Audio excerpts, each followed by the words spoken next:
As it is indeed going to be those two Peanut picks. The Sejuani is the next one that's high on the list for both of these junglers, but you gotta imagine that there's gotta be an early Ziggs priority here.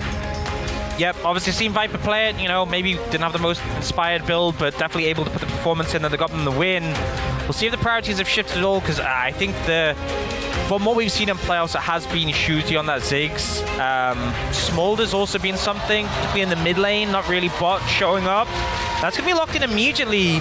And the question really is going to be, what is Faker going to play in this? So obviously going to share the Ziggs, and they also get that Sejuani. So with a lot of junglers banned out, wanted to lock that one in for Owner.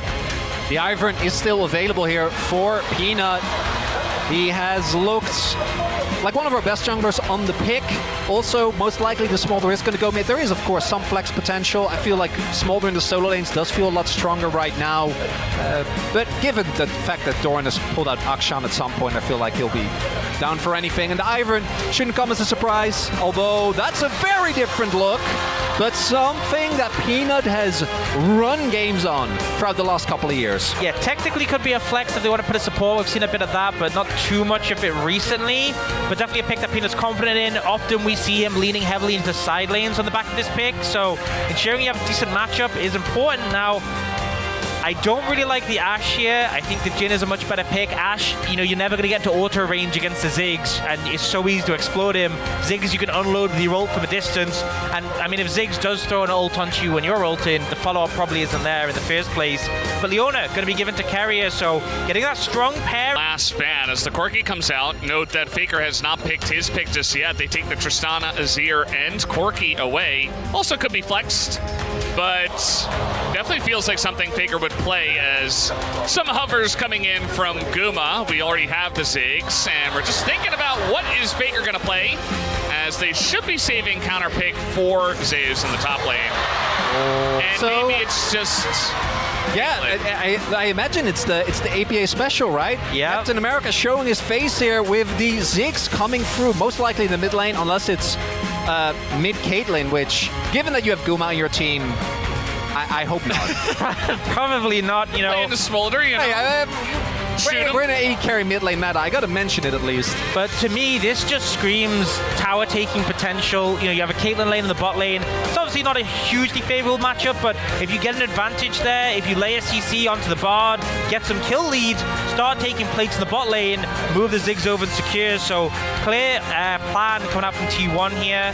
The Bard for Delight, they're pretty cool. Not something we typically see from him in terms of his wheelhouse. Not a big ranged support player. And then it will be that Jax for Doran being locked in. So Zeus is counter pick in this situation. Would be some poetic justice if Zeus ends up bringing out the Gragas. Definitely AP Gragas is one of the matchups that can really bully the Jax. I do like the Jax. I think both Doran had a really good game on it, but also it plays well into a lot of the bullies that normally Zeus likes to go into. And this is a pick that he has obviously been historically great on. This is a pick that he debuted on and looked incredible on, but that's not really what I think you were looking for with an R5 counter pick, because this still feels like a skill matchup that can go either way depending on jungle intervention. Yeah, it kind of feels to me that T1, and they think this is the answer to the Smolder, and let's see if it can work. The Faker's got to step up though. Individually, 80 carries have not been his forte, but now given all the power with this Caitlyn counter pick. This isn't going to be easy. I think they are taking a risk for sure. By the way, I really love that blind Jax for Doran. He's fantastic on that. Takes a lot of counter picking away from the side of Zeus. We'll see how it works out. As we are ready, let's hop into the rift for game number 1 of the lower finals. 하나, 둘, 셋! 희원! 하나, 둘, 셋!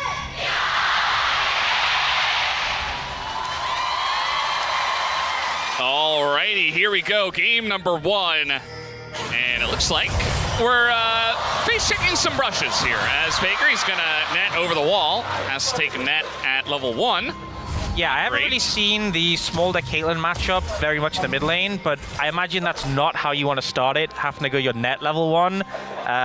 Fortunately, should have time to recall and get back to lane, but yeah, gonna be a bit less pressure on Zeka, so HLE finding a good window just to force that level 1 skill up. Bold statement, Ox. Coming out right from the get-go.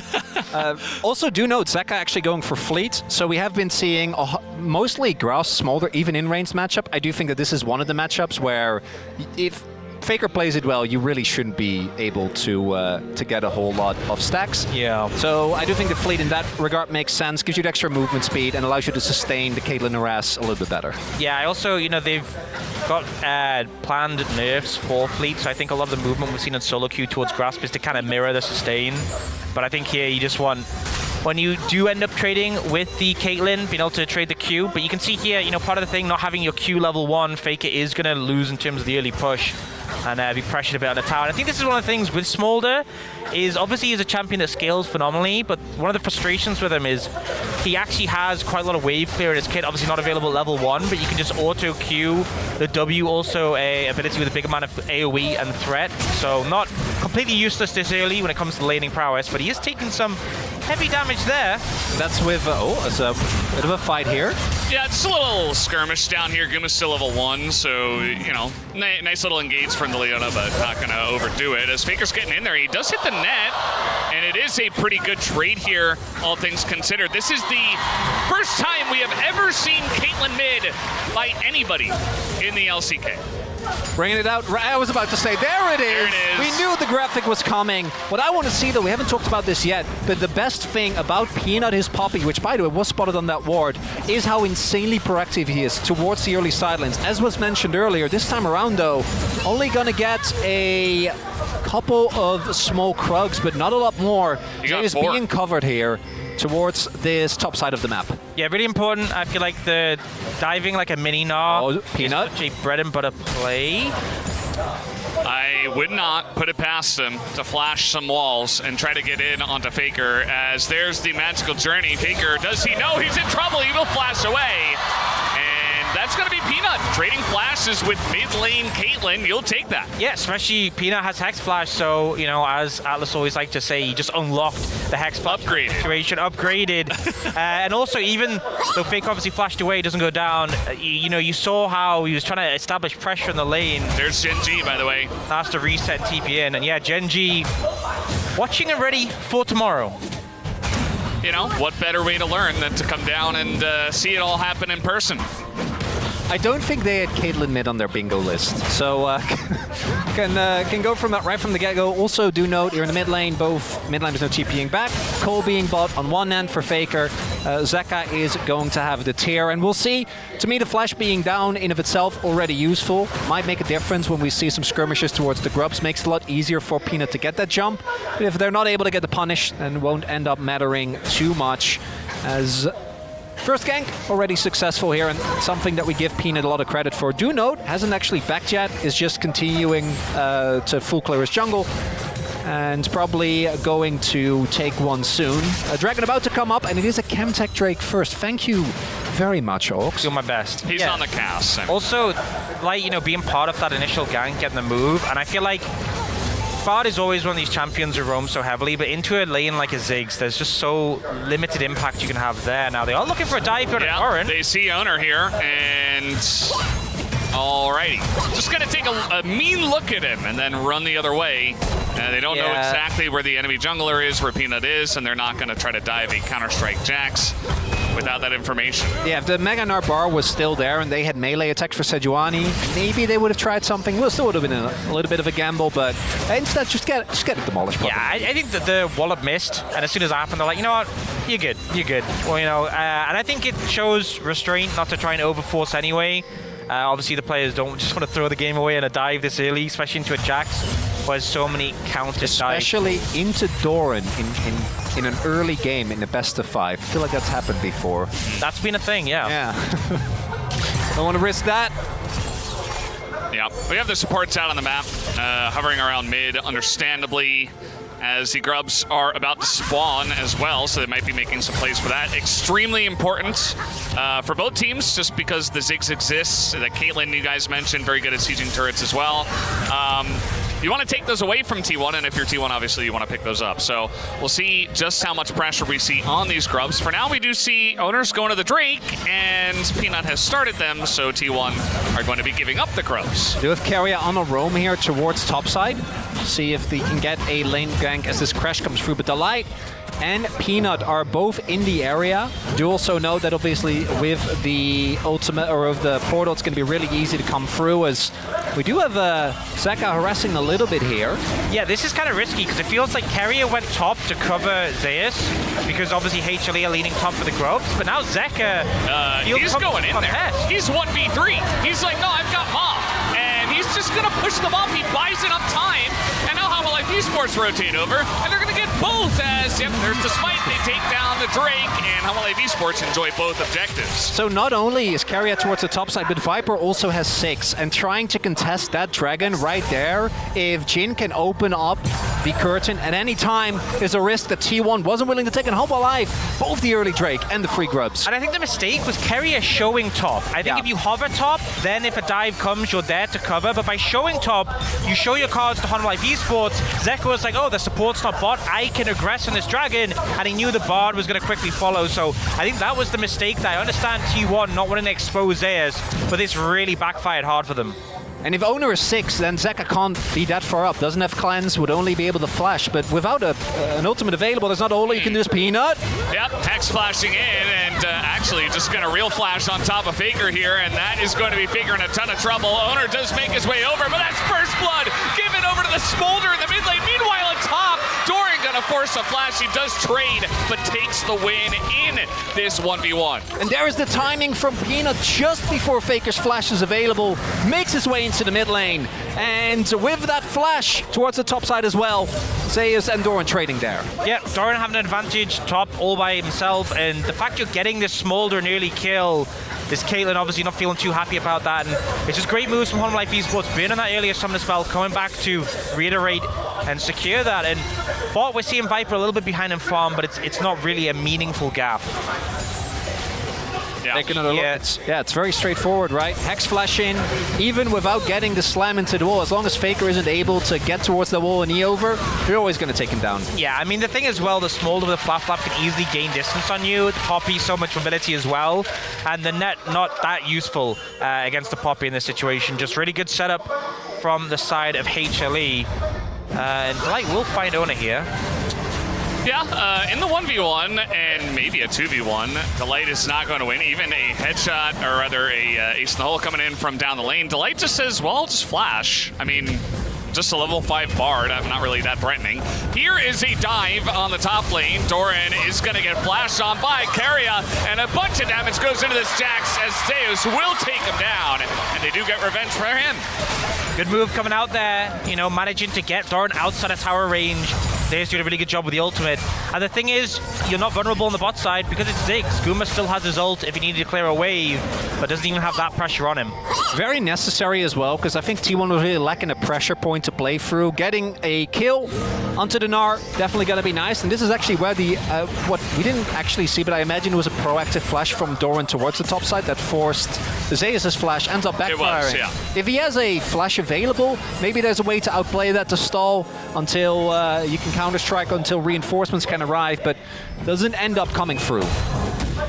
Yeah, and we'll see the replay in this situation. The counter-strike being very early to trade, and that's what makes this dive so easy. Ults him away from the tower, gets the stun, gets the Q, and then Carrier comes in. He knows counter-strike's down, so Leona just full range just to layer the combo.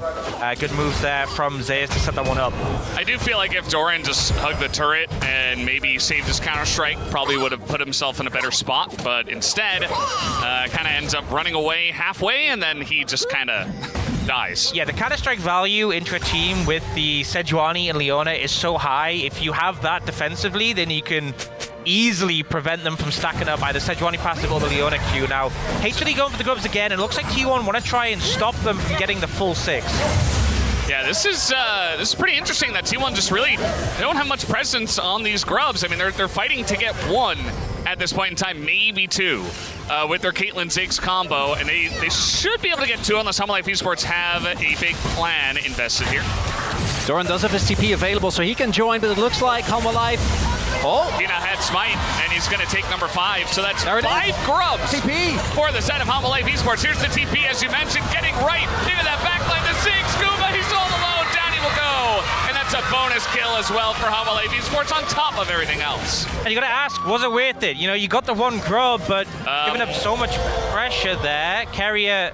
He'll execute on this. Yeah, he avoided this damage. I'm just now noticing as well that Delight is playing Carrier Skin, because that was a T1 Bard ultimate that I saw there. So, very cute there. Yeah, ends up being, obviously the execute doesn't give kill gold over, but it still takes your support on the map. Might open a play for T1, and really big here is as well that Zeka is able to just roam down bot, catch the bot wave, so there isn't really a cross-map opportunity as Guma is Ziggs, but doesn't have his ultimate right now. Oh boy. I mean, there's no TPs. He's alone. There's 3 people here for HLE Sports. There's just no way for Guma to get out of this situation as Peanut and Delight set up yet another kill. And yes, T1 will get the dragon, but HLE Sports really snowballing their lead. And that's the window of Carrier not being on the map. You see HLE get the people where they need to be, and Peanut on the Poppy again, finding an opening. And you know, HLE already have a dragon, so they're willing to give up the second one and focus on getting gold Infernal onto Soul. this Jhin. Infernal Soul, yeah, you know. 2 dragons actually.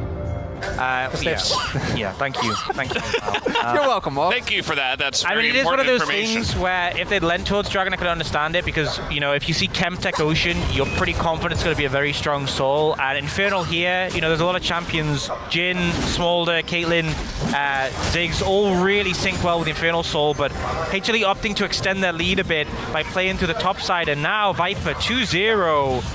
With, you know, 1 farm behind Fake, who's got the most in the game. This Jhin is quickly going to come online. Yeah, there are Jhin games where you're kind of running around and it feels like you're attacking them with like little pellets and you don't feel like you're doing anything. Jhin. Yeah, he's just running around reloading and not really doing any damage, but this is going to be a very different Jhin, I would say, in this game. And that's also, we haven't even really mentioned that Zeka is just very comfortably sitting here. The Caitlyn counter pick isn't really a thing, and he's scaling out of control already. And it's such a beautiful setup here from T1, because especially with the Bard as well, T1 were forced to push forwards, and then we have this flank angle, the ult from Zeka slows, Doran comes in here, we have the ult opening up for the Jhin, Delight was there to follow up. There was no way Guma was getting out, and then here, Delight sets it up, they get the poke down, Guma's still trying to clear the wave, but he ends up in a position where Peanut can get the stun, and ends up going down. Just, once again, good execution from HLE. And particularly in that Herald play, it also feels like T1 investing 2 ultimates there and then not even committing onto the Puppy, which again is the right call because they had TP disadvantage. But realizing that a little bit too late, maybe with those ults they could have traded back or peeled back one way or another. Doesn't end up coming through, and we're basically sitting on a very even game state here as the IE first here for Faker. Call done, and we have the call for Zeus close as well, but that's a first for mid Caitlyn, which I guess is a first in general. Yeah, I mean, we always talk a lot about the Caitlyn mid-game sort of power trough, but particularly if you go on IE first, that is not going to feel super rewarding until, well, either you get lucky and get a crit, or until you got some more items to back it up. It is the old build, right? Like way back in the day, the Caitlyn just go IE, and then eventually you do matter. So maybe a Faker digging into those old memories. We'll see if it works out for him. He will be building more crit, of course, but yeah, I mean, HLE Sports, in terms of their map impacts, it feels like they're the team with the Ziggs, when obviously they don't have Ziggs, but they're just taking all the turrets. They're taking the entire map at this point in time. They get the first top one, they get this inner one immediately with double demolish, it looks like, coming in there, as well as the Rift Herald. Huge value with all the objectives they're getting. Already a counterpunch for T1. They're gonna get a turret. I don't even think Zeus can really get a lot of damage down with the rest of Hanwha already on their way. As Coward Recall comes through, and there it is. Viper getting very close towards that rapid fire cannon. That second item going to make him a really big deal in fights.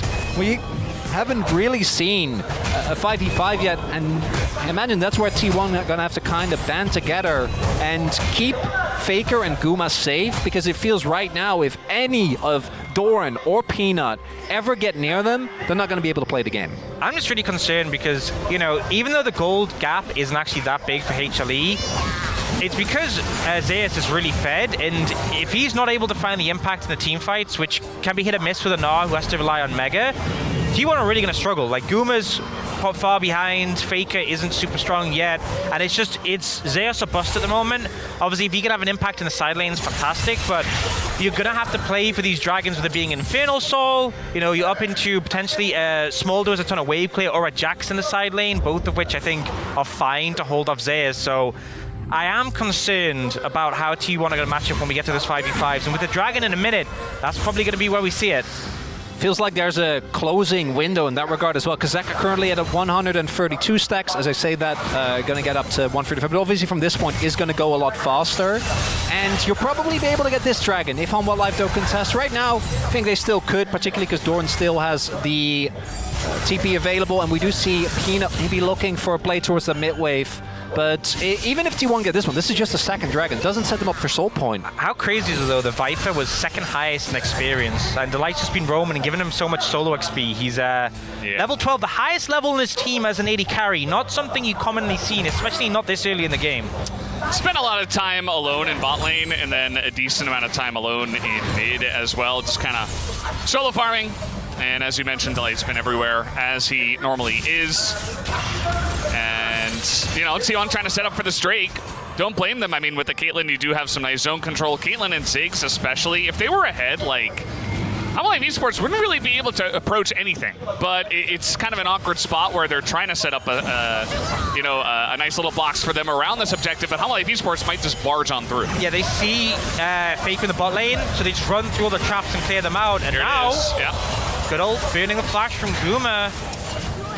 And they've started to push in and contest his control. There's still Banana Brush in favor of T1, but this line of traps is a lot less intimidating when it's on the other side of the Dragon Pit. Delight able to find, not really a direct engage, but still getting a really big summoner out of the way right from the get-go. Ziggs obviously outside of a satchel can be quite immobile as Dragon started up here. Hanwha Life, they are looking to contest very aggressively. Look at that Narbar for Zeus is full. Mega now available. Yeah, and the early pick of Poppy, as by the way, Solar Flare is down, and this engage under the light looks kind of pitiful. But that very early Poppy pick is going to be fantastic about just running straight at the objective and saying, okay, well, Sejuani can't do anything, Leona can't do anything. How are you going to engage? But now it's actually Hanwha Life Esports that engage onto the Leona themselves. Generally not a good idea, but they will force the flash of Keria. And now the Jhin ult is coming out to try to zone them away. T1 thinking about getting on in here, but Peanut just going to launch Owner into the sky, and that is going to be the Infernal Drake already in the hands of Hanwha Life. Flash on in from Peanut looking for more, but he's going to take a ton of damage. He goes Keria though. He is extremely low. And now we've got Doran on the flank. Zeus does not have Meganar, and Zeka is just farming the stacks right now, as it's a very broken up fight. Nobody is going to die yet. Now Doran in a bit of trouble. He's got to flash away, and just barely is going to walk this one off. Very scrappy fight with the way it ended up playing out. You know, some little mistakes here and there from both sides, but no one ends up going down. No one dies. HLE got what they wanted, and I think T1, despite the fact they were there first in the river, their setup for that was a little bit poor. Zeus finished off the tower top, his Mega ran out, and then he ended up TPing in. So if you look on the minimap, we have the TP coming in from the Jax, and Zeus is recalling in mini, and then he's going to TP to bot lane and be miles away from the fight. So they don't have the support there immediately from their strongest member. It allows HLE to get control, knock the Sejuani away, and get the dragon. Then this is where it started to get a bit weird. Peanut losing vision here, not ideal. Yeah, and then Keria goes in, but there's not actually a lot of follow-up. Owner has to zone away Doran from just immediately decimating the players of T1 that are still left. And then all the poke comes through. Doran ends up going very, very low. But crucially, Zeus doesn't want to just flash into enemy territory there over the wall just as he's about to turn Mega. But by the end of that, a lot of cooldowns, a lot of summoners used, a lot of action, but no kills. Zeka continues to scale, and the Infernal Drake went to Hanwha Life. Yeah, they got the Drake, and they got Zeus' TP. If they'd left then, it would have been fantastic, but even though they made some mistakes, they didn't get punished as much as they could. Speaking of punished... This is very weird, the setup. Delight in a bit of trouble. He's just trying to walk this one off. He doesn't have flash. There is a magical journey, but now we got TP coming in. Zeus, he wants this, but he's just going to get stunned up against the wall. And flash on in, the ace in the hole. Delight, he's got a shield. Here comes the rest of the team. His owner going to throw an ult, and they finally take out Delight. That's a lot invested, though, just to kill the Bard. If they don't turn this into something else, I don't think that's necessarily worth, because Doran, on the other end of the map, getting a turret. Feels like one of those plays where you keep committing because it would feel bad not to get the kill, but it's like at some point should stop. Should have just cut the losses. You lose a tower on the bot side, and the thing is, even though Doran has no TP, even though the support is dead, T1 know they can't just send a Baron there, especially against a Jhin Smolder. And so the end result is they don't actually get to translate that play into really anything. Yeah, they get the kill, and they can say #worth in the chat, but at the end of the day, we're not going to agree with them here analyzing from the caster desk, and it's not like a massive win for HLE or anything. They do get the one turret, it's a kill over to T1, but they're still enjoying their lead at this point in time. I mean, I get it. You see Bard floating around on the Rift, picking up the chimes, you do want to kill him, right? He does sometimes just, it feels satisfying, but yeah, I think we agree it wasn't the correct investment of resources.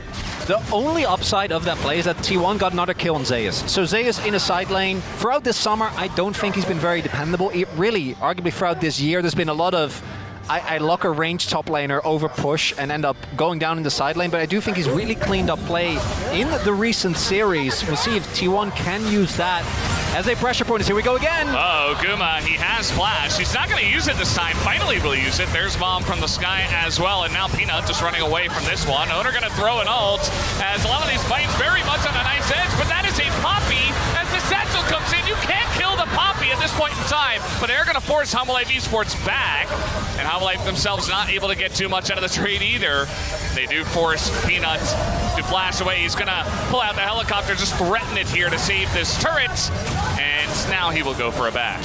Yeah, Dragon up in 50 seconds. You know, both teams would love if they got the opportunity to take the tower with the Ziggs. If you get it low, it's so easy to. I do think Guma, you know, there is really scenarios where when you get a Bard ulted, you can satchel yourself out, so potentially having to burn his flash again, not ideal. And they do try and focus on Peanut, but they just didn't have the damage available there. You know, a lot of burst, even the Caitlyn as well. Doran stepping on a trap, and he nearly dies. He's going to be forced out of this one, and he just TP'd in the mid. So now he doesn't exist, and T1 have their sights on something here. Maybe the Baron. Gonna throw it ult, and he's going to hit him! Doran doesn't even flash out of that when he leaps, but he dies mid-leap. And there we go. T1, they're making the call for the Nash here. They don't care about Dragon. They want to try and take a decisive lead. Peanut's there, though, with his ults available. They can't let him near the pit. No, Jhin ult for Viper, and he's super low. This is so hard to contest. The zone control. I don't know if they're going to be able to do anything about this. I mean, it's a very early Baron, but yeah, HLE Esports say, okay, we just have to take mid tier 1, and that's about it. Maybe to get the Dragon, but T1 will get this Baron off the map. There it goes. And now they're going to be running towards the Dragon, and look at a fight again. Oh, I don't know if they'll be in time. This is going down quick. They're going to ult. Careful away, but he comes back from the sky, and now he's trying to get something going here, as it is going to be the fight and the magical journey out. HLE Esports, they do get this one, and now they're going to turn as Keria is going in. He wants to open this fight, but Peanut is just providing the door, and Delight thinking about the disengage. Not sure if they want to continue on this one, but the Smolder is online. The executions are beginning as HLE Esports are running T1 away from this one. T1, you just got a Baron, but they overchase, and HLE Esports will punish them. A T1, a big win turning into an immediate disaster as just soul point going over. That could have been surmountable, but instead, I think HLE are still going to take that trade. Yeah, 100%. You know, this was such a good start. You're seeing the sieging power of the Ziggs and the Caitlyn, and there's a great read on the recall position from Guma. Goes for very late. Just flash it. Yeah, I think misreading there. And you know, in League of Legends, there's some rules you learn early on, like don't chase the Singed. Another one is don't go through the Bard portal. It's like you're frustrated they got the Baron, but I guess the plan here is, okay, Carrier, you soak the aggro, you go first, and then we're free to follow. But it just doesn't work out, and now Zeka and Viper are over this wall, free hitting, and Zeka has the stacks. He's so strong right now. It feels like the call was split as well, and actually really nicely done by Delight there. Held his Q up until the second member came through. I think it was Zeus, not allowing the Gnar to do anything. Faker was backing at the start of that play. T1 trying to engage here, but it's not really working. Remember, they still have some Baron. And yeah, they're finally going to take down this mid-tier 1, which they have been working on for quite a while, but this time the siege will work out. Just some Baron. They could have had a lot of Baron. Yeah. But they only have some left, and Well, as you pointed Mal, out... they have a plus 33 gold Baron power play. What are you talking about? Yeah, that's great, Ox. Good stuff. You know, another number we should talk about, which we already did in the team fight, but the Smolder is online. You know, we talked about how fed Viper is going to get. We talked about how, yes, Zeus is fed, but also it's a Jax in the side lane. But the Smolder is 3-0, has 2.5 items, has his stacks. And Zeka, you know, extremely consistent. He comes out here in game 1, and so far he's playing just as consistent as he played all regular season. And if this continues, he might just take over the game. And I'm really struggling. We're shown again, Zeus highest level in the game, but I'm struggling to see the angles for him to make impacts in these team fights because there's so much lockdown, so much defensive peel, and then you're just going to get burned through by this Smolder. You see them setting up for this bot lane tier 2. I mean, Zeus is trying his best. There's the lockdown, though, onto Faker. He's in a lot of trouble, and now they're going to knock away Owner. There's no protection for the Caitlyn. Down will go Faker here in the front line. Peanut thinking about continuing on this one. Here comes the flash, the slow onto Guma, who does have his flash, but still trying to continue on this one. Big solar flare, and now Meganar coming on in, but the Sterix is gone, and they're just going to give him up. Down will go Zeus, and that is another kill here. A shutdown to Smolder, and another engage comes in from Peanut. And how about another one? They're looking for Keria as well, as he will be taken down. It is a very long lane fight, but it is 4 kills to Hamalive Esports. And they could be looking towards the end. Faker's going to be up in 15, but I don't know if he alone is enough. Wave clear, 5 members still here for Hanwha Life. And it looks like a game number 1, everything going as expected. Yeah, this is going to be rough. We'll see if Hamalive Esports actually do push for the end. It looks like they're kind of backing off of the inhibitor for now, so they'll just take the free inhibitor after that big fight and back away and take the entire jungle. They're not going to try to end just yet. It's still a bit early based off of how much they got, but you know, it's not the end of the game, but it almost feels like it with how one-sided that fight was. And it's crazy on the fact that T1 have the Baron, but the setup's so good. The route that comes in from Viper, the ult to follow from the Bard, the knock away on the Sejuani, the setup is there. But then in the follow-up play, you actually see a moment where T1 see a turn opportunity. They finally have a window for Zeus to pop up on the Meganar. He gets the fully stacked bar, and then this stun ends up coming in just as he gets Mega. And he gets shut down, isn't able to do anything, and HLE can push forwards. If he doesn't hit that, we still see everyone on Hanwha Life being quite respectful of the Meganar, right? They're all making sure they don't clump up together, so there's not too much of an opportunity. But that is a colossal win as we are about to head into a must-win fight for T1, because Hanwha Life, if they can get this soul, it's over. Trying to take out Delight. He is going to be caught. They get him, and they use a lot of their CC to take him down, but that is going to give the advantage here to T1.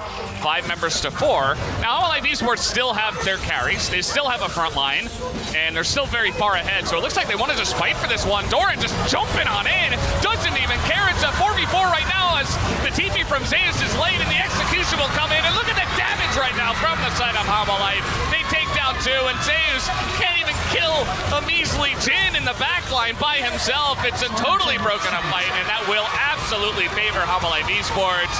As you know, the last fight was very one-sided. This one even more so. And it was eventually a 4v5 as Owner will go down, and it should be Infernal Soul or just the game win to the side of Hamalive Esports. Not much you can do in this situation. Owner trying to survive as long as he can, but the rest of the team are heading over to try and end the game. And this is going to do it. Yeah. It's going to be the end of game 1. I mean, it's 15-4. It is a very one-sided start to this one. And there's not much else you can say. Some interesting picks from T1, but at the end of the day, it's good old reliable Smolder.